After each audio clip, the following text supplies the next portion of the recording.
자기 자신에게 한번 물어보고 또 주변 사람들을 생각하게 보면서 사람의 성격이 바뀌어질까? 사람의 인격에 변화가 일어날까? 어떤 분은 이렇게 말을 합니다. 우리 집 남편을 보니까, 시어머니를 보니까 그 성질, 고집, 잔소리 죽을 때까지 안 바뀌더라. 사람은 안 바뀐다라고 결론을 내립니다.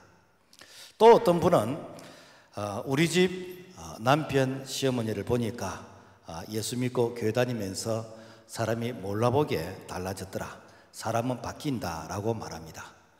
사실 이 말에 대해서는 갑론을박 상대적입니다. 우리 모두에게 이렇게 사람이 변화되어지고 싶고 또 좋은 쪽으로 바뀌고 싶은 것은 우리의 희망사항이고 우리의 소원이지만은 사실 자기 자신을 놓고 볼 때도 이게 그렇게 쉬운 일이 아닙니다. 결론부터 말씀드리면은 사람의 성격과 기질은 안 바뀝니다. 타고납니다. 그러나 이 성격과 기질이 추구하는 방향은 바뀝니다. 그리고 추구하는 이 가치관, 세계관은 이렇게 바뀌게 되어 있습니다. 예를 들자면은 성질이 급한 사람, 다혈질적인 사람, 이런 사람하고 같이 살면은 참 많은 마음고생을 하게 되어집니다. 보통 이런 사람들이 하는 말이 우리의 성질은 5분을 안 넘긴다. 끝이 없다 하면서 지 하고 싶은 말 다 하고 성질 다 버리고 끝내버리잖아요. 그러면서 상대방은 그 말을 듣고 죽든지 말든지 자기는 하고 싶은 말 5분 만에 다 하고 끝이 없어. 근데 다른 사람은 평생 그 독한 말을, 쓰레기 같은 말을 안고 살아야 되어지잖아요. 여러분, 이런 사람이 바뀔까? 이런 사람이 이렇게 성령 받으면은 이렇게 선한 쪽으로 바뀝니다. 그 성질 부리는 그 급한 그 성격이 좋은 일을 하는데 급하게 바뀝니다. 예를 들자면은 뭐 교회에서 뭐 봉사를 한다, 뭐 전도를 한다, 헌신을 한다, 뭘 한다라고 할 때 우유부단한 사람들은 예 하지요, 예 다음에 하겠습니다, 바빠서 다음에 시간 나면 하겠습니다, 뭐 이래요. 근데 성결반 바로 모든 만사를 제쳐놓고 나오게 되어져 있습니다. 하나님은 사람을 쓰시는데 그 사람의 기질을 쓰십니다. 그런데 그 사람의 기질을 쓰는데 그 사람을 방향을 바꾸어서, 가치관을 바꾸어서 쓰신다라는 것입니다. 예를 들자면 술집으로 가던 그 사람을 방향을 바꾸어서, 그래서 선한 일을 하는 쪽으로, 즉 교회를 향해서 방향을 바꾸시고, 내 지식 중심에서 하나님 말씀 중심으로 가치관을 바꾸어서, 그래서 하나님이 그 사람을 방향과 가치관을 바꾸어서 이렇게 쓰시는 것입니다. 그렇다면은 내가 예수 믿어도 추구하는 이 방향과 이 가치관이 안 바뀌는 사람은, 그 사람은 구원은 받았다 할지라도 그 사람은 변화가 없습니다. 신앙생활 10년, 20년, 30년 아니 평생을 했다 할지라도 그 사람은 그야말로 종교생활에 익숙한 그런 종교인이지, 그 사람이 그리스도인의 변화된 삶을 살아가는 것은 아니다라는 것입니다. 그렇다면 나는 어떤 사람일까? 먼저 과거의 내 모습을 한번 살펴보자는 것이죠. 과거의 내 모습은 성경은 옛사람이다 라고 말합니다. 에베소서 4장 22절, 너희는 유혹의 욕심을 따라 썩어져가는 구습을 따르는 옛사람을 벗어버리고, 여기서 옛사람이라는 것은 우리가 새롭게 거듭나야 되는데 거듭나지 않는 옛 본성, 옛 성품을 옛사람이다 라고 말합니다. 우리가 예수 믿으면은 그 원죄의 그 본성에서 성경적 세계관으로 이제는 가치관이 바뀌어야 됩니다. 그 가치관이 바뀌지 않으면 어떠는가? 우리가 예수 믿고 신앙생활에도 늘 옛날에 살던 그 방식을 따라가게 되어집니다. 북아프리카 이 사람들이 원숭이를 이렇게 잡는 방법이 있는데, 어떻게 해서 원숭이를 잡는가? 이 모가지가 이렇게 잘록한 이런 호리병, 이 호리병 속에다가 땅콩을 이렇게 집어넣는답니다. 아마 원숭이가 땅콩을 좋아하는가 봐요. 그리고는 그 모가지가 잘록한 그 호리병을 나무에다가 이렇게 묶어두는 겁니다. 그러면 원숭이가 올라가서 그 호리병 속에다가 이제 손을 팍 집어넣어가지고 땅구멍을 이렇게 한 주먹 쥐게 됩니다. 그리고 이걸 빼는데 안 빼지는 거예요. 사냥꾼이 와도 안 빠지는 거요. 그러니까 되는가? 손만 놓으면은 이게 되는데 이걸 쥐고 있으니까 그야말로 사냥꾼에게 이게 잡혀서 그야말로 운명을 이렇게 맞이한다라는 것입니다. 이것이 무엇인가? 유혹의 욕심이다라는 겁니다. 사탄은 우리를 잡기 위해서 곳곳에 그야말로 덫을 설치해 놓고 우리를 유혹을 하고 있습니다. 그래서 술 좋아하는 사람에게는 그러면 술집에 덫이 있고, 도박 좋아하는 사람에는 도박에 덫이 있고, 음란을 좋아하는 사람은 음란에 덫이 있고, 폭력에 덫이 있고, 사람마다 다 이렇게 덫이 달라. 그래서 이 마귀 사탄은 우리에게 이 덫을 곳곳에 설치해 놓고 우리를 유혹을 하는데, 그 유혹에 이렇게 끌려가서 내가 이 마귀의 사탄에게 이 종이 되는, 노예가 되는, 이것이 무엇인가? 옛사람이다 라는 것입니다. 그래서 옛사람은 내 마음에 원하는 선은 행하지 아니하고 내가 원하지 않는 이 악을 행하는, 이것이 무엇인가? 이것이 옛사람인데, 그래서 로마서 7장 19절의 말씀 보면은 내가 원하는 바 선은 행하지 아니하고 도리어 원하지 아니하는 바 악을 행하는도다. 만일 내가 원하지 않는 그것을 하면 이를 행하는 자는 내가 아니요 내 속에 있는 죄다. 즉 내 속에 있는 이 죄가, 이 원죄가 계속해서 나를 죄의 그런 유혹으로 나를 이렇게 끌고 가는 것이고, 그리고 죄의 그 덫에 걸려서 넘어지게 한다라는 것입니다. 그래서 프로이드의 심리학에 의하면 이 옛사람을 무의식이다, 성인 아이다, 또 내재 과거 아이다 라는 이런 용어를 씁니다. 우리가 성경적으로 말하면 경관진이다, 또 썸뿌리다 라고, 그리고 영적 아이다 라는 이런 표현을 씁니다.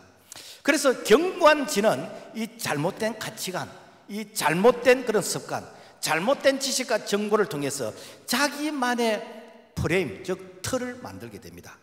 그래서 자기가 만들어 놓은 그 틀에 들어오면 좋은 사람이고, 자기가 만들어 놓은 그 틀에 안 들어오는 사람은 나쁜 사람이고, 그래서 철저하게 그의 자기중심적인, 조금 원칙대로 말하면 내 잘난 맞춰서 살게 되지는 바로 이 부분이 무엇인가? 바로 자기만의 그런 틀을 만들어서 이렇게 고집하는 사람인 것입니다. 우리 교회에 많은 이렇게 교회 교육이 있습니다. 그 중에서 제가 가장 추천하고 또 이렇게 자타가 인정하는 부분이 성경적 이렇게 상담 이 교육인데, 그래서 성경적 상담 이 교육을 받으면서 많은 사람들이 사람이 이렇게 바뀝니다. 그 사람의 성격과 기질이 바뀐다 보다는 그 사람이 이렇게 가치관이 바뀌게 되지는, 그 사람의 삶의 방향이 바뀌게 되지는 이런 모습을 많이 이렇게 보게 되집니다. 왜 그런가? 틀이 바뀌는 거예요. 틀이. 그 사람이 틀이 바뀌어요. 그래서 이 틀이 바뀌지 아니하면요 어떻게 되는가?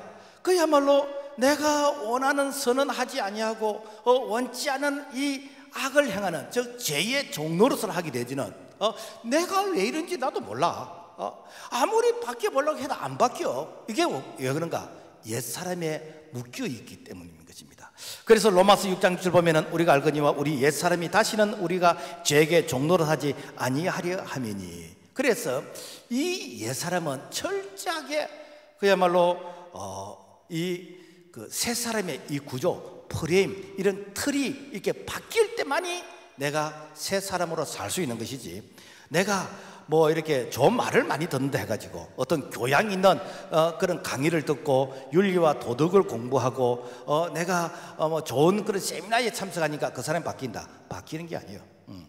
가치관이 바뀌는 가치관이. 자, 그렇다면은 이 과거의 내 모습은 옛 사람이었고, 그 다음에 그러니까 구습을 쫓는 악습을 쫓는 사람이었다. 그래서 에베소 4장 22절 말씀 보면은 썩어져가는 구습을 따르는 옛 사람을 벗어버리고, 그 몸에 밴 어린 시절이라는 가톨릭 출판사에서 나온 그 책에 보면은 이런 내용이 있습니다. 사람의 인격과 습관은 그 사람에게 가장 많이 영향을 끼쳤던 그 환경, 사람으로부터 이렇게 만들어진다라는 것입니다. 그렇다면은 우리가 가장 많이 접하는 분은 누구죠? 부모님이잖아요. 그리고 가정이잖아요. 그래서 그 사람의 인격과 그 사람의 기질은 약 한 70에서 80%가 가정을 통해서, 부모를 통해서 이렇게 이루어지게 되어지는 것입니다. 특히 그 부모님을 통해서 좋은 점도 있지만은 부모님을 통해서 내 속에 그야말로 말 못할 나만의 어떤 고민, 이걸 다른 말로 하면 상처가 있을 수 있는데 이것이 내 속에 무의식으로서 이게 잠복되어 있다라는 것입니다. 가령 이렇게 뭐 잔소리를 많이 하고 막 이렇게 고함을 지르던 이런 그 부모 밑에서 이게 그 자란 자녀가 있다고 할 때 보통 이게 그 부모님과의 이 그 불편한 부분이 있는 사람들은 빨리 독립하려고 해요. 빨리. 그래서 빨리 뭐 동거를 한다든지 결혼을 하든지. 그래서 이 결혼을 했는데 그런데 아내가 눈을 크게 뜨고 아내가 잔소리를 하면은 화를 팍 냅니다. 그래서 이제 화가 수그르고 드러나서 이제 얘기를 해보면은 화낼 만한 그런 뭐 내용은 아니에요. 그런데 화를 냈어. 그래서 이렇게 이 조사를 해보면은 그 어머니의 모습이 아내에게 나타날 때에 어머니에 대한 이 감정이 아내를 통해서 폭발한 거예요. 실제 아내가 미운 것이 아니고 내 속에 잠복되어 있던 이 상처가 아내를 통해서 이것이 드러날 때에 그때에 이성을 잃을 만큼 자기의 감정이 절제가 안 되는 이런 모습으로 나타나게 된다라는 것입니다. 그래서 사탄이 우리 몸속에 숨어 있다면 어디에 숨어 있을까? 뭐 이거는 성경에 있는 말은 아니지만은 사탄은 우리의 상처 속에 숨어 있어요. 그래서 그 사람의 상처를 건드리고 그 사람의 상처를 지적하면은 팍 마귀 같은 모습이 튀어나옵니다. 왜? 내가 이것을 숨기고 싶고 내가 이것을 보여주고 싶지 않는데 내 아픈 부분을 건드린다는 것이죠. 대부분의 사람들은 상처를 주기 때문에 내가 상처를 받는다라고 말하는데 엄밀한 의미에서는요 상처가 있기 때문에 상처를 받는 것입니다. 상처가 없는 사람은요 상처 안 받습니다. 소위 말해서 자아가 건강한 사람은 뭐 돼지코라 그러든지 말대가리 그러든지 그래 해도 열 안 받습니다. 그런데 이 자아가 이렇게 약한 사람들, 상처가 많은 사람은요 이쁘다 그래도 비웃건다 이런 말 해버려요. 건강하다 이렇게 해도 내보고 놀린다 그래버려요. 왜? 내 속에 상처가 이렇게 많이 있기 때문에. 이런 사람들은 자꾸만 상처를 숨기기 위해서 자기를 모르는 곳에서 자꾸만 살고 싶어요. 그래서 이사도 자주 다니고 자기를 좀 알만하면 또 다른 데로 옮겨. 교회도 마찬가지야. 나를 좀 알만하면 또 다른 데 가버려. 그래 좀 사귀고 좀 그 사람의 사상에 대해서 알만하면 또 다른 데 가버리고. 왜 그런가? 내가 피한다 해가지고 이 상처가 이제 치유되는 건 아니에요. 여러분 이렇게 여우를 피하면 곰을 맞는다 그러잖아요. 그러니까 피한다 해가지고 우리가 뭐 이렇게 치유가 되어지고 건강해지면은 여러분 뭐 세상 사는 거 뭐 별로 어렵지 않잖아요. 그런데 우리 속에 이 상처는 반드시 치유해야 됩니다. 그 치유를 해야 내 자아가 건강해지고 내가 건강해야 나를 만난 사람들에게 행복의 이런 바이러스를 내가 이렇게 풍길 수 있다라는 것입니다. 우리가 성경에서 보면은 이 베드로는 예수님의 제자 중에서 날 앞서기를 원했어요. 그래서 좋은 쪽으로 말하면은 늘 이렇게 주님 채측근에서 뭐 이렇게 물 위도 걷게 되는 것이고 모든 사람이 주님 버릴지 나는 주님 버리지 않겠다고 주님 앞에서 이렇게 이 신앙을 이렇게 고백하고 주는 그리스도시요 살아계신 하나님의 아들이라고 이렇게 100점짜리 이런 대답도 하고 그랬습니다. 그래서 늘 앞서기를 좋아하지만은 또 다른 한편으로는 자기에게 불리하면은 또 예수님을 배신하는 일에도 또 앞장서는 자요. 뿐만 아니라 그야말로 지 혼자 세상으로 돌아가면 될 것인데 이 제자들 데리고 같이 지금 말하면은 이렇게 뭐 분열을 시켜서 이렇게 세상으로 돌아가는 그런 자가 베드로였습니다. 그런데 그 베드로가 부활하신 예수님을 만나서 다시 그 상처를 치유하게 되는 것이고 오순절 성령의 충만함을 받고 그리고 이 참 초대교회에서 이 순교하면서까지 예수는 그리스도라고 이렇게 담대하게 복음을 전하면서 이렇게 초대교회의 위대한 사역을 감당할 수 있던 그 이렇게 배경에는 바로 이 잘못된 열심을 이제는 복음을 전하는 쪽으로 열심을 바꾸게 되는 것이고, 그야말로 내 지식, 내 감정 중심에서 하나님 말씀 중심의 이 가치관이 바뀌게 될 때에 바로 위대한 사역을 할 수 있었다라는 것입니다. 우리 사도 바울도 마찬가지예요. 이 사도 바울은요, 당대에 이 상위 1% 이내에 드는 최고의 엘리트였습니다. 모든 조건을 다 갖췄어요. 이 사도 바울은 당시에 이 바리새인으로서 베냐민 지파로서 지금 말하면은 그 뼈대가 있는 그런 신앙의 그런 집안인 것이고, 길리기아 다소 수도에서 태어났고 로마 시민권을 가졌고 그리고 돈도 많고 뿐만 아니라 가말리엘 문화에서 배운 율법의 학자인 것이고, 모든 사람들이 부러워하는 그야말로 상위 1% 이내에 드는 그런 자가 바로 이 바울이었어요. 물론 사울에서 바울로 이름이 이렇게 개명이 되어졌습니다만은, 그런데 자기가 가지고 있는 그런 백그라운드의 지식의 이런 모든 것을 동원해 가지고 기독교인들을 박해하는데, 기독교인들을 탄압하는데, 이 스데반이 죽는 일에 일조하게 되지는 이런 악역을 한 자가 이 사울이었고 이 바울이었습니다. 그 자가 다메섹에서 보라신 예수님을 만난 이후에 예수님을 만나보니까 내가 세상적인 지식은 너무 많이 아는데 내가 그리스도에 대해서 너무 모르는 거라. 그래서 아라비아에 가서 3년 동안 이 말씀을 이제는 배우게 되는 것이고, 그리고 나서는 이 바울이 이제는 기독교를 변증하는 일에, 그래서 자기가 그동안에 쫓았던 세상의 학문을 배설물로 여기고 이제는 그리스도를 위해서 이제 순교하면서까지 복음을 전하게 되지는 바로 이런 모습으로 변화가 되어졌습니다. 뿐만 아니라 자기의 그 깊이와 넓이가 있는 그 학문을 통해서 이제는 성령의 감동을 받아 신약 성경 13권을 기록하게 되지는 바로 이러한 모습이 무엇인가? 하나님께서 이 바울을 방향만 바꿔서, 가치관만 바꾸어서 하나님 나라에서 위대한 사람으로서 이렇게 쓰게 되어졌다라는 것입니다. 그러므로 오늘 우리의 옳고 그름의 판단 기준은 내 경험이 아니에요. 내가 알고 있는 지식이 아니에요. 그거는 다 사람마다 케이스 바이 케이스 다 다릅니다. 오직 옳고 그름은 무엇인가? 하나님의 말씀이 기준이 되어야 됩니다. 그래서 고린도서 10장 5절, 하나님 아는 것을 대적하여 높아진 것을 다 무너뜨리고 모든 생각을 사로잡아 그리스도에게 복종하게 하니. 그러니까 뭐 부부가 싸울 때에 내 말이 옳고 당신 말이 틀리고 옳고 틀리고 그거 전부 다 내려놓고 성경이 뭐라고 말씀하시는가?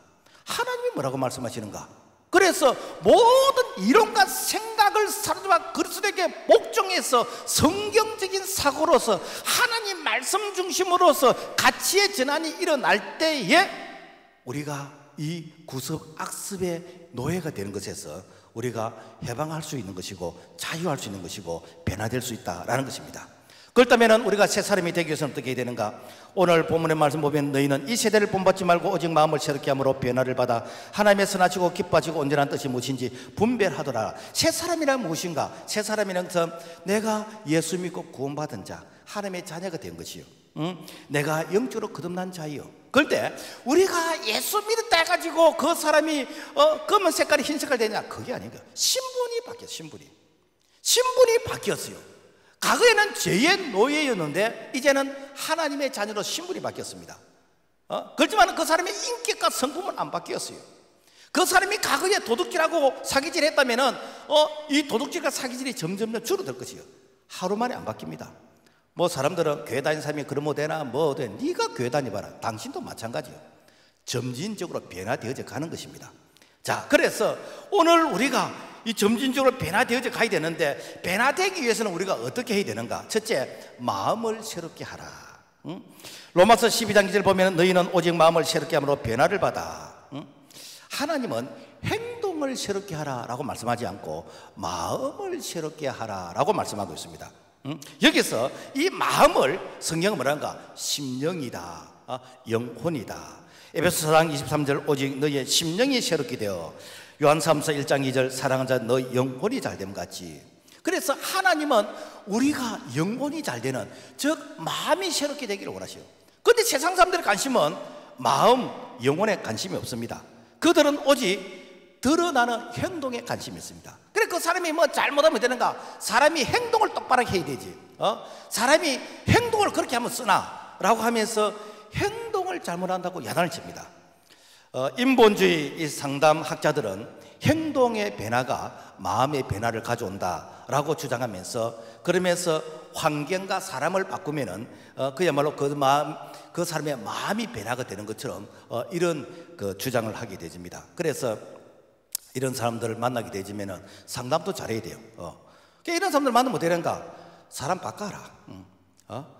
이런 사람 만나면 되는가? 다른 동네로 이렇게 살아가라.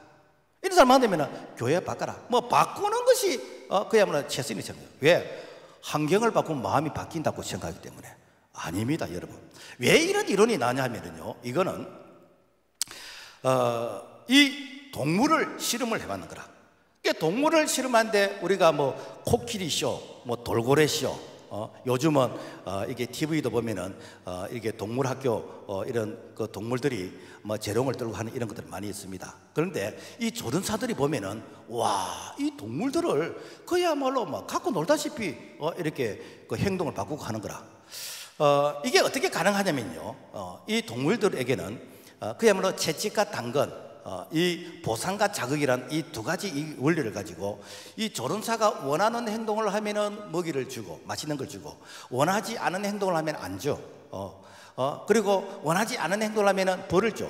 그래서 원하는 행동을 하면은 이렇게 맛있는 걸 주고, 원하지 않는 행동을 하면은 이렇게 벌을 주니까 이 동물들이 가만히 생각하니까 내가 원하는 행동을 해야 되겠네. 내가 앞발을 들어야 되겠네. 내가 뒷발을 들어야 되겠네. 이럴 때 내가 이렇게 쇼를 해야 되겠네. 이게 동물들의 이제 그들의 반응이요. 근데 동물은 됩니다. 그래서 동물에게 되는 것을 사람에게 적용을 했어. 그런데 사람은 되는 사람이 있고 안 되는 사람이 있습니다. 주로 IQ가 낮은 사람일수록 잘 됩니다. 왜 그런가 하면은 동물은요, 본능만 통제를 하면은 행동이 통제가 됩니다. 그런데 우리 인간은 본능이 아니잖아요. 우리 인간에는 영혼이 있잖아요, 영혼. 그래서 어린 아이들이라든지 이렇게 이 좀 노인들은 좀 단순해요. 그래서 뭘 이렇게 뭐 준다, 뭘 이렇게 드리고 하면은 뭐 같은 값이면은 뭐 먹고 안 줬다는 사람이 어디냐라고 하면 이 통합니다. 그런데 조금 이제 그 이 지적인 부분이 뛰어난 사람들은 먹는 것과 내가 이렇게 결정하는 것은 따로 하는 것입니다. 그래서 우리 인간은 영혼이 있기 때문에 우리 인간은 본능에 의해서 통제가 되는 게 아니고 영혼에 의해서, 즉 이 마음에 의해서 통제가 되기 때문에, 그래서 우리는 이 마음을 새롭게 된 마음. 그래서 클레멘스톤이 이런 말을 했습니다. 사람이 이 마음속에 있는 이 생각이 말을 대서는 거예요. 그 사람의 말들을 보면은 그 사람의 이 생각을 알 수가 있어요. 그리고 이 말이 행동이 된다, 그죠? 말이 씨가 된다. 그래서 이 말이 계속해서 그 말을 하게 되지면은 그 행동을 하게 되는 것이고, 행동은 반복되면 습관이 되는 것이고, 이 습관은 그 사람의 운명을 만들어낸다. 결국 그 사람의 운명이 뭡니까? 마음인데, 다른 말로 하면은 그 영혼이다라는 것입니다. 그래서 그 사람의 운명은 그 사람의 마음, 그 사람의 가치관, 그 사람의 이 세계관에 의해서 그 사람의 운명이 결정이 된다라는 것입니다. 그래서 자녀들 보고 우리가 뭐 행동을 똑바로 안 한다고 해서 행동 똑바로 해라, 뭐 하라 라고 말하는 것은, 이것은 그야말로 겉모습만 보고 얘기하는 것이고, 근본적인 치유와 변화를 일어나기 위해서는 어떻게 된가? 그 자녀의 마음을 바꿔야 돼요, 마음. 그래서 그 마음을 바꾸기 위해서 되는가? 영혼이 잘 되는 일에 힘쓰도록 만들어요. 그래서 영혼이 잘 되게 하는 것이 무엇이죠? 이게 경건의 훈련이잖아요. 그래서 예배 생활, 그리고 기도 생활, 규칙적으로 말씀 읽게 되는 것이고, 그리고 하나님 앞에서 참 이렇게 참 경건한 생활을 하기 위해서 늘 몸부림치는 이런 모습. 그래서 사랑하는 자여, 너 영혼이 잘 되면은 범사가 잘 되고 강건하게 되진다라는 것입니다. 그래서 신앙의 선배들은 영혼이 잘 되기 위해서 애를 썼어요. 영혼이 잘 돼요. 그래서 우리가 히브리서 보면 많은 믿음의 조상들이 있는데, 이 조상들의 공통의 특징이 무엇인가? 어떻게 하면 하나님 앞에서 기쁨이 될 것인가? 어떻게 하면 내 영혼이 윤택해질 것인가? 여기에 관심이 있었어요. 그래서 여러분 다윗 같은 경우를 봐보세요. 시편 40편 1절 보면은 하나님이여 사슴이 시냇물을 찾기에 갈급함 같이 내 영혼이 주를 찾기에 갈급하느니라. 여기서 사슴이 시냇물을 찾기에 갈급하다, 이 말은 뭔가 하면은 이 사슴이 목이 마른데, 그래서 시냇물을 찾아. 그래서 시냇물을 찾아서 계곡으로 갔는데 그런데 물이 없어. 물이 없으니까 더 갈증을 느끼는 것이요. 그런데 이 사슴은 갈증을 느끼면은 그 몸에서 액체가 나온대요. 그래서 자기 몸에서 그 사슴 특유의 그 액체가 나오는데 이것이 바람을 타고 잠자는 사자에게 흘러가는 거예요. 그 사자가 잠자다 구수한 고기 냄새가 나는데 사슴 냄새가 나네. 그 사자가 이제 그 액체를 맡고 이제 바람을 따라서 이제 찾아오는 것이요. 내가 물을 마셔서 빨리 액체를 끊어야 되는데, 그래서 물을 찾아서 헐떡거리는 게 무엇인가? 이게 사슴이 시냇물을 찾아서 이 헐떡거리는 것이요.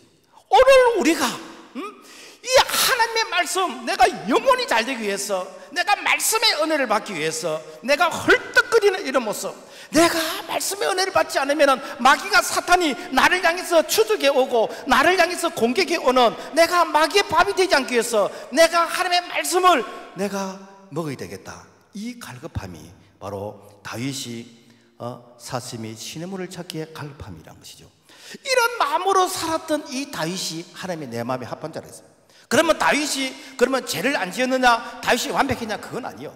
다윗이 못된 짓도 많이 했습니다. 그래 해도 하나님의 말씀의 거울 앞에서 내가 잘못한 것이면 회개하게 되는 것이고, 말씀대로 살려고 애를 쓰게 되는 것이고, 그리고 자기가 이렇게 범죄했을 때도 하나님 용서해달라 그런 수준의 기도가 아니고, 하나님이여 내게서 정한 마음을 주고 이 성령이 떠나지 않게 해달라고 기도의 수준의 차원이 달라는 것이죠. 그러니까 하나님께서 다윗을 얼마나 축복할 수 있는지. 다윗이 다스리던 그 시대에 주변의 삼국을 통일을 시켰어요. 그리고 늘 이스라엘을 괴롭히던 블레셋과 주변 나라들로부터 이제는 조공을 받게 되지는. 그러니까 지금도 이스라엘 사람들이 이스라엘 국기에 이 다윗의 배를 그려놓고 다윗 같은 메시아가 와야 된다라고 하면서 그들이 기대하고 있는 것이 바로 지금 이스라엘 사람들의 그들의 소망이라는 것이죠. 우리가 성경에 보면은 다니엘이 나옵니다. 이 다니엘은 이렇게 나라가 망했어. 이 바벨론의 나라에 포로로 잡혀가서, 지금 말로 하면은 종입니다. 노예입니다. 여러분, 종과 노예가 무슨 자유가 있습니까? 그럼에도 불구하고 목숨 걸고 내가 하루에 3번 예루살렘을 향해서 창문을 열고 내가 기도하는 것입니다. 이 잡히면 죽습니다. 잡혔어요. 그래서 이렇게 사자밥이 될 수 있고 풀무불 속에 들어갈 수 있는데, 사자굴 속에 들어가고 풀무불 속에 들어가도 어디는가? 하나님께서 내 마음에 합한 자니까 지켜준 거예요. 뿐만 아니라 이 다니엘이 바벨론에서 국무총리가 됐는데 나라의 정권이 3번이나 바뀌어도 하나님께서 이 다니엘을 국무총리로 세워주시는 거예요. 왜 그렇지요? 영혼이 잘 되기 때문에. 그래서 오늘 우리가 추구하는 것이 무엇인가? 영혼이 잘 되는 것을 추구해야 됩니다. 그러면 영혼이 잘 된다는 게 무엇인가? 신앙생활 잘하면 그러면 영혼이 잘 되는 것인가? 아니에요. 오늘 우리는 우리 자신을 점검해 봐야 됩니다. 그러면 우리가 신앙생활 잘한다 못한다 그게 무엇인가? 우리가 열심히 있는 그게 아니에요. 하나님의 말씀이 우리 마음의 거울입니다. 거울. 그래서 이 말씀의 거울을 통해서 우리 자신을 날 보는 거예요. 그래서 이 말씀의 거울이 희미하니까 어떻게 한가? 하나님께서 주의 종을 씌워서 매주 우리 모습을 보여주시는 거예요. 오늘은 옆면을 보여주고, 그 다음에는 앞면을 보여주고, 그 다음에 뒷면을 보여주고, 그 다음에는 측면을 보여주고, 이렇게 보여주고. 그래서 그 말씀의 거울 앞에서 내가 이런 부분을 내가 잘못하고 있구나. 그래, 내가 회개해야 되겠네. 내가 결단해야 되겠네. 오늘 내가 결단해야지. 그래서 내가 회개하고 내가 순종하고 실천할 때에 보혜사 성령께서 우리를 틀을 바꿔줘요. 틀을 바꿔줘요. 그래서 사람이 어떻게 변화되어지는가? 여러분, 좋은 말 많이 듣는다고 변화되는 게 아니에요. 변화되는 것은 성령이 있습니다. 성령은 언제 역사하시는가? 진리의 영이기 때문에 하나님의 이 말씀을 듣고 순종하고 실천할 때에 우리의 그 가치관, 틀을 바꿔주시는 것이요. 이렇게 해서 우리의 이 마음이, 이 가치관이 변화가 일어난다라는 것입니다. 뿐만 아니라 삶의 방향을 바꿔주시는 것이요. 사람을 곤충에 비유하면 한 3가지 곤충의 이 모습으로 사람을 분류할 수 있다라는 것입니다. 우리가 좀 많이 들었던 얘기입니다만은, 첫째는 거미 같은 사람. 이 거미는 이렇게 거미줄을 이렇게 쳐놔. 거미를 쳐놔. 그러면은 지나가는 이렇게 이게 이 매미라든지 뭐 잠자리라든지 심지어는 새라도 걸리게 되지면은 이 거미가 이걸 이제 잡아먹는 것이죠. 그러니까 이 거미 같은 인생은 늘 남에게 해코지를 하면서 그야말로 남의 불행이 내게는 유익이 되지는 이런 사람들은 뭐 사기꾼 같은 사람들, 도둑놈 같은 사람들, 이런 사람들이 바로 거미 같은 인생이지요. 근데 개미 같은 사람이 있어요. 이 사람은 성실합니다. 열심히 일합니다. 그래서 열심히 일하고 성실하게 일해서 그래서 많이 이렇게 돈을 모으는데 그것이 무엇인가? 자기 자신을 위해서 사용한 것이요. 옆 사람하고는 아무런 상관이 없죠. 이런 사람은 무엇인가? 이기주의자, 욕심쟁이, 자기를 위해서 사는 자들이요. 그런데 꿀벌 같은 사람이 있습니다. 이것은 이 꿀벌은요, 꿀을 모으기 위해서 암꽃에도 앉고 숲꽃에도 앉고 막 꽃을 다니면서 이렇게 막 꿀을 모으게 되어집니다. 그래서 꿀 한 숟가락을 채취하는데 이 벌이 이 벌통과 이 꽃과 갔다 왔다 왕복을 한 4,200번 정도 한대요. 그러니까 4,200번 정도 뭐 이 꽃 앉고 저 꽃에 앉고 막 앉으면서 되는가, 그 꽃가루를 이제는 수정을 시켰어. 그래서 이 과일나무라든지 어떤 식물이 열매를 맺도록 이렇게 해줘요. 제가 이렇게 이 처갓집이 지금은 뭐 좀 연세가 됐어서 농사를 안 집니다만은 한 겨울에도 그 수박 농사를 지었어. 그러면은 이 벌통을 그 수박 하우스에다 넣어놓으면은 이 벌이 안에 다니면서 수정을 다 시켜. 그게 벌이 없으면 되는가? 인공으로 붙을 가지고 다니면서 이렇게 수정을 이렇게 다 시키게 돼요. 그러니까 이 벌이 얼마나 이렇게 좋은 일을 많이 하는지. 이거는 무엇인가? 나도 좋고 니도 좋고 둘 다 좋는, 소위 말해서 윈윈이다. 과거 우리는 예수님을 만나기 전에 우리는 거미 같은 인생을 살았고 우리는 개미 같은 인생을 살았고 그야말로 남의 불행을 통해서 내가 반사 이익을 얻으려고 하는 이런 모습들. 어떤 면으로 우리가 교회 다니고 신앙생활을 해도 내 잘되기 위해서, 내 유익을 위해서, 내 소원 성취를 위해서 우리가 교회 다니고 기도한 그런 모습이 있었다면 우리는 개미 같은 그런 수준을 벗어나지를 못했습니다. 그렇지만은 오늘 우리가 예수 믿고 구원받은 자로서 신앙의 성장과 성숙이 있는 그래서 야 진짜 예수쟁이답다라는 이런 말을 듣는 것은 무엇인가? 이것은 내 때문에 당신이 복받는 것이요, 나도 복받지만은 내 때문에 당신도 복받는 것이요. 이게 뭐인가? 윈윈이죠. 윈윈. 일본의 미우라 아야코라는 이 여루 작가가 있습니다. 이 여루 작가가 쓴 유명한 소설이 그 빙점이라는 이런 소설이 있는데 이분이 이제 그 마을에 그 구멍가게를 하게 되었어요. 그런데 뭐 그 마을에 뭐 마을이 얼마나 큰지는 모르겠는데 구멍가게 두 개라. 그래서 길 건너편에도 이렇게 구멍가게가 하나 있고 자기도 구멍가게가 있고. 그런데 사람들이 자기 가게에 손님이 많이 와. 그러면 어떻습니까? 기분이 좋지요, 그죠? 기분 좋습니다. 그런데 자기는 가족이 남편하고 두 사람밖에 없어. 자녀가 없어. 그 생활비가 많이 안 들어. 그런데 건너편에 이 가게에는 이렇게 자녀들이 많아. 학교도 다니고 생활비도 많이 들어. 그런데 손님들이 자기 집에 많이 오니까 걱정이 되는 거예요. 저 집에는 지출이 많은데 저 집이 장사가 잘 돼야 되는데, 그래서 손님을 건너편으로 돌려보내니까 그러니까 더 오는 거예요. 더 오는 거예요. 그래서 손님들이 많이 찾는 물건을 줄여버렸어요. 그러니까 이제 자동적으로 건너편에 가게 되는 것이요. 그러니까 저 집에 가면은 물건이 적다. 저 집에 가면은 뭐 물건만 있고 물건이 적다. 그러니까 되는가? 낮에 시간이 이제 많게 됐어요. 그래서 낮에 시간이 많는 동안에 내가 자빠져 잔 게 아니고 뭔가 하나님이 주신 은혜를 기억을 하면서 내가 글을 썼어.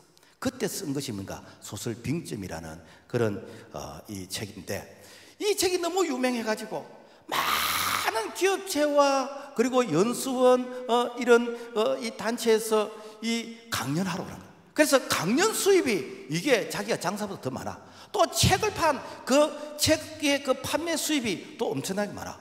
그래서 나도 복을 받고 건너편 사람도 복을 받고, 이게 무엇인가? 윈윈이다라는 것입니다. 여러분, 오늘 우리가 예수를 믿는다는 것은 내 중심에서 이제는 그리스도 중심, 하나님 중심, 내 이렇게 지식 중심에서 하나님 말씀 중심, 내 생활의 패턴 중심에서 이제는 교회 중심, 하나님 나라 중심, 이 가치의 전환이 일어나게 될 때에 내 때문에 주변 사람이 복을 받는 것이요, 내 때문에 옆에 사람들이 행복해지는 것이요, 이것이 무엇인가? 축복의 통로라는 것이요. 그래서 고린도전서 10장 31절 말씀 보면은 그런즉 너희가 먹든지 마시든지 무엇을 하든지 다 하나님의 영광을 위해서 해라. 이게 무엇인가? 우리의 모든 삶의 영역이 살리는 그런 마인드, 그런 모습으로 우리가 변화되어 가는 이것이 바로 새 사람이다 라는 것입니다. 그래서 새 사람은 삶의 가치관이 바뀌는 것입니다. 여러분, 인간 최고의 유혹이 무엇이지요? 내가 하나님의 역할을 한번 해보고 싶은 거예요. 내가 하나님이 되고 싶은 거예요. 그래서 하나님의 영역을 내가 한번 해보고 싶은 거예요. 맞다, 틀렸다, 해야 된다, 하지 말아야 된다. 이거는 이렇게 자기가 판검사 다 되어서 결정하게 되어지는 어떤 이런 모습들, 이것이 인간 최고의 유혹이에요. 여러분, 그런데 우리가 얼마나 압니까?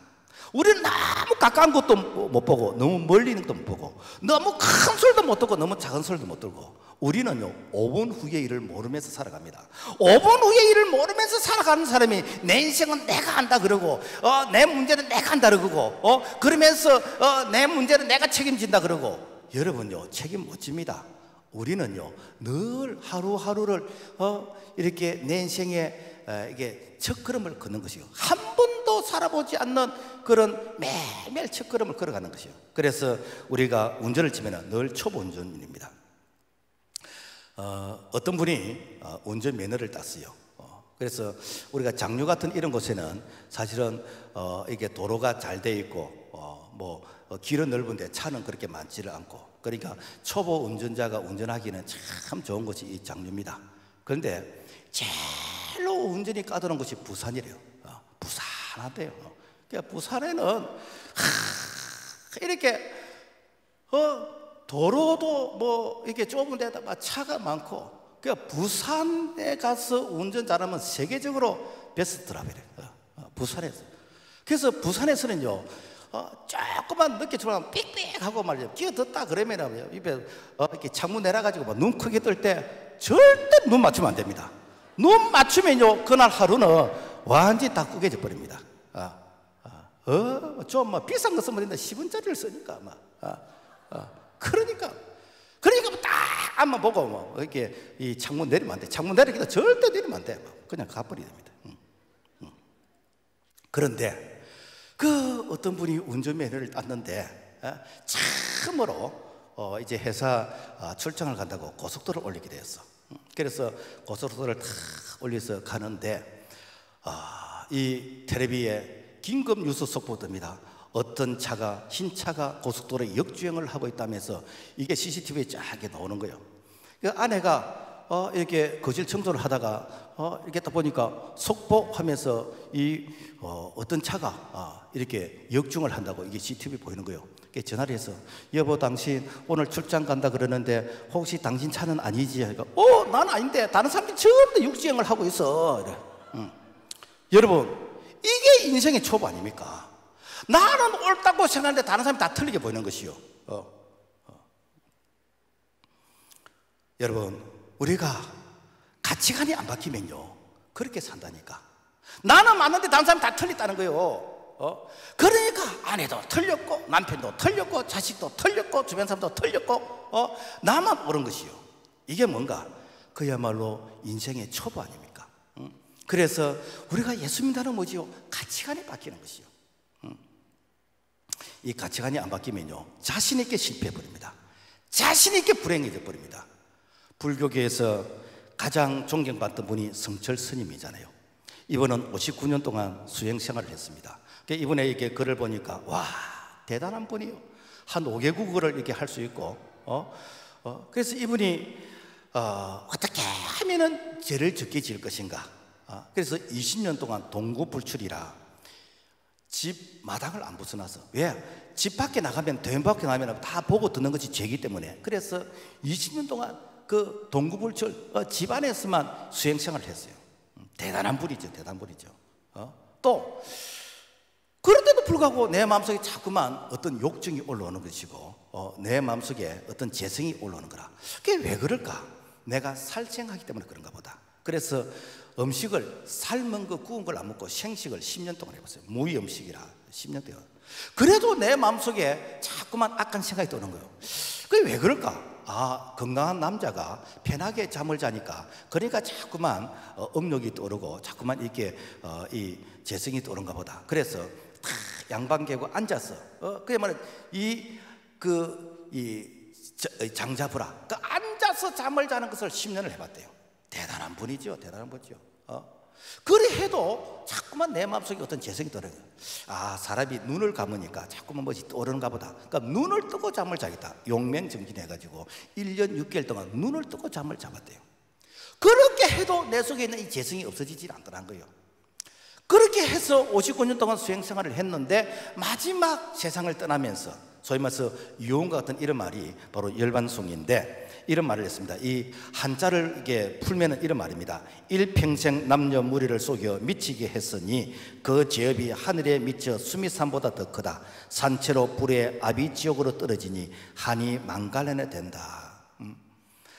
이 내용을 가지고 불교에서는 우리 스님이 너무 겸손해서 내가 마지막 죽을 때 내가 극락 간다, 천국 간다 이 말을 하지 않고 지옥 간다라고 할 만큼 겸손했다라고 얘기하는데, 그거는 모르겠고 중요한 것은 무엇인가? 처음부터 구원이 없는 길을 자신 있게 걸어갔던 세계관의 실패가 바로 인생의 실패를 가져왔다라는 것입니다. 그러므로 말미암아 여러분, 오늘 우리가 속도보다도 더 중요한 게 무엇인가? 우리는 바르게 가는 것입니다. 내가 열심히 가는 것보다 더 중요한 게 무엇인가? 내가 내 자신을 늘 이렇게 확인해 보는. 그래서 바울은 세계관의 변화를 이렇게 고백하고 있습니다. 갈라디아서 2장 10절, 그는 이제는 내가 사는 것이 오직 내 안에 그리스도께서 사시는 것이라. 이제 내가 육체 가운데 사는 것은 하나님의 아들을 믿는 믿음 안에 사는 것이라. 그래서 엄밀한 의미에서 내가 주인이 아니고 내 안에 그리스도가 주인이시오. 예수님이 내 안에 주인이시오. 그래서 예수님이 나의 베스트 드라이버인 것이고 나는 예수님 옆에서 인생을 즐기는 것이요. 그래서 예수님이 나를 통해서 내 인생을 사는 것이고, 나는 예수님이 주시는 풍성한 그 자연의 환경, 주변의 환경을 내가 즐기며 살아가는 이것이 무엇인가? 이것이 신앙생활이라는 것이죠. 그래서 그분의 말씀에 순종할 때 우리가 생명을 얻게 되는 것이고 풍성이 얻게 되지는 그런 은혜, 그런 위로를 우리 모두가 경험하기를 주님의 이름으로 부탁을 드립니다. 그 다음에 하나님의 뜻이 무엇인지 분별하라 그랬어요. 여러분, 하나님의 뜻이 무엇입니까? 어떤 사람들은 하나님의 뜻을 알면 알고 골짜기 빈들에도 복음 들고 갈 것인데 하나님의 뜻을 몰라서 내가 뭐 못한다 그러면서 자꾸만 하나님의 뜻을 핑계해가지고 내가 이렇게 변명하게 됩니다. 이 하나님의 이 뜻은 성경에 보면은 하나님의 목적이다. 디모데서 1장 9절에 되어 있고, 또 에베소서 1장 9절을 보면은 하나님의 기쁨이다. 또 고린도서 12장 11절 말씀 보면은 하나님의 계획이다. 빌보서 2장 13절 보면은 하나님의 소원이다. 이 말을 다 모으면은 하나님의 목적을 위해서 하나님이 계획하시고 하나님이 기뻐하시는 이 삶을 살도록 우리를 불러서 쓰임받게 하는 것이요. 그러니까 하나님의 뜻은 무엇인가? 나를 통해서 하나님의 목적과 계획이 이루어지는 것입니다. 그러면은 하나님의 목적과 계획이 뭐냐는 거예요. 그죠? 내가 돈 많이 버는 것이 하나님의 목적일까? 내가 출세하는 것이 하나님의 기뻐하시는 일일까? 로마서 8장 29절 말씀 보면은 하나님이 미리 아신 자들을 또한 그 아들의 형상을 본받게 하기 위하여 미리 정하셨으니, 하나님께서 창세전에 우리를 택하신 이유는 뭔가 하면은 하나님께서 그리스도의 형상을 본받도록 하기 위해서 우리를 미리 정했다. 왜 그리스도의 형상을 본받아야 되는가? 하나님이 우리를 창조할 때 본래는 하나님의 형상과 모양으로 우리를 창조하셨는데 범죄함으로 말미암아 그 하나님의 형상과 모양이 파괴되어 버렸습니다. 제 기능을 이렇게 상실해 버렸습니다. 그래서 볼 수 없는 하나님을 볼 수 있는 하나님으로 이 땅에 오신 분이 예수 그리스도이시요. 그래서 예수 그리스도 그분을 본 자는 하나님을 본 자인 것이고, 예수 그리스도 그분을 통해서 그리스도의 형상을 회복하는 것은 하나님의 형상을 회복해 가는 것입니다. 그래서 예수 그리스도 그분을 통해서 하나님 닮아가도록 하기 위해서 우리를 택하시고 우리를 부르셨다라는 것입니다. 그런데 문제는 사람들이 이걸 하나님의 뜻이라고 인정을 하지 않아요. 사람들은 하나님의 뜻을 자꾸만 내가 어느 쪽으로 이사를 가야 아파트 값이 오르고 땅값이 오르고 내가 부자 될 것인가, 내가 무슨 장사를 해야 사업을 해야 대박을 터질 것인가, 내가 어느 대학을 가야 이게 합격을 할 것인가, 내가 누구를 만나야 내 인생이 뭐 이렇게 행복해질 것인가, 자꾸만 운명적인 것을 이렇게 생각하고 있어요. 그런데 성경은 우리에게 운명을 가르쳐 주지 않습니다. 성경은 우리를 향해서 너가 앞으로 어떤 사람이 될 것이다 라고 운명적으로 이렇게 가르치지 않아요. 세상에서는 어떠인가? 사주팔자라 그러죠. 너는 태어날 때 그렇게 살아라라고 그렇게 딱 정해져 있다는 것입니다. 이게 무엇인가? 불교의 윤회 사상이잖아요. 아닙니다, 여러분. 아닙니다. 우리 하나님께서는 우리를 매일매일 인도하시오. 소원을 두고 인도해 가십니다. 빌보서 2장 13절 너희 안에 행하시는 하나님이시니 자기의 기쁘신 뜻을 위하여 너희에게 소원을 두고 행하게 하시나니. 하나님이 우리를 향해서 소원을 두고 인도하시는 게 무엇인가? 하나님이 우리를 새 사람 만들으시는 거예요. 하나님이 우리를 변화시키는 것이요, 하나님이 우리를 하나님의 형상으로 회복시키는 것이요, 하나님의 형상이 온전하게 있을 그때 하나님께서 창세기 1장 18절에 하나님이 그들에게 복을 주며 생육해라, 번성해라, 충만해라, 정복해라, 다스리라, 우리에게 필요한 것을 전부 다 주셨어요. 그래서 하나님의 소원은 무엇인가 하면은 우리를 하나님의 사람 만드는 것이요, 하나님의 사람 만들기 위해서 어떻게 하는가? 좋은 말 하는데 말을 안 들어. 이렇게 설교도 하고 성경 공부도 하고 이렇게 다양한 방법으로 말씀을 듣는데도 불구하고 계속해서 그야말로 외길로 가는 거라. 계속해서 고집을 부리는 것이라. 뭐 다 그런 건 아니지만은 우리가 그 가끔 어떤 그 성화 그림을 보면은 예수님께서 이 그 양을 다 품에 안고 있는 이런 그 그림이 있습니다. 근데 그 양을 자세히 보면요, 양 다리가 부러져 있어. 양 다리에 피가 있어. 그래서 왜 그 다리에 피를 흘리는 그 양을 예수님이 안고 있을까? 이 양은 개성이 강한 양이라. 이 양은 독립심이 강해. 무리 속에서 자꾸만 이탈해. 좋은 말로 하면 탐구심이고, 그래서 자꾸만 무리에서 이탈하는 김양이라. 정양이라. 육양도 있네 보니까. 그래서 박양, 이양 자꾸만 물에서 이탈하는 거예요. 그런데 그대로 놔두면 되는가? 뒤에는 그야말로 늑대가 하이에나가 따르고 있어. 놔두면은 밥이 됩니다. 그래서 되는가? 이 작대를 가지고 다리몽대를 쳐가지고 다리를 부질러 버렸어요. 그러니까 싫어 나는 예수님이 싫단 말이야. 왜 나의 다리를, 건강 다리를 부질렀어? 나는 싫단 말이야. 그런데 예수님 보실 때는 네 다리가 안 부러졌으면 너는 사자밥이 되었어. 너는 마귀밥이 되었어. 그리고는 어떻게 해?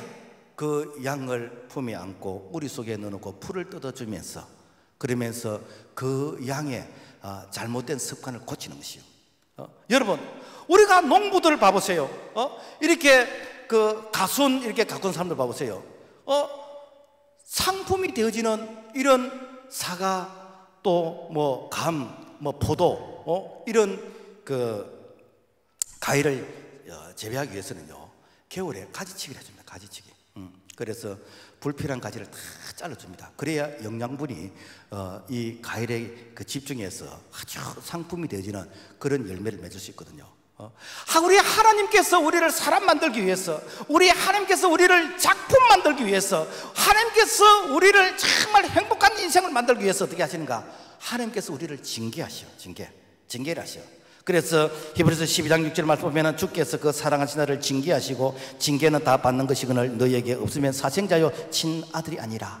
하나님께서 우리에게 징계를 하시는데 이렇게 건강의 징계를 하시고, 물질의 징계를 하시고, 자녀의 징계를 하시고, 사업의 징계를 하시고, 하나님께서 여러 가지 관계를 통해서 우리에게 고통을 느끼는 것이고, 이것은 하나님께서 우리를 저주하시는 것이 아니라 네가 다른 길로 자꾸 가는데 돌아오라는 거예요.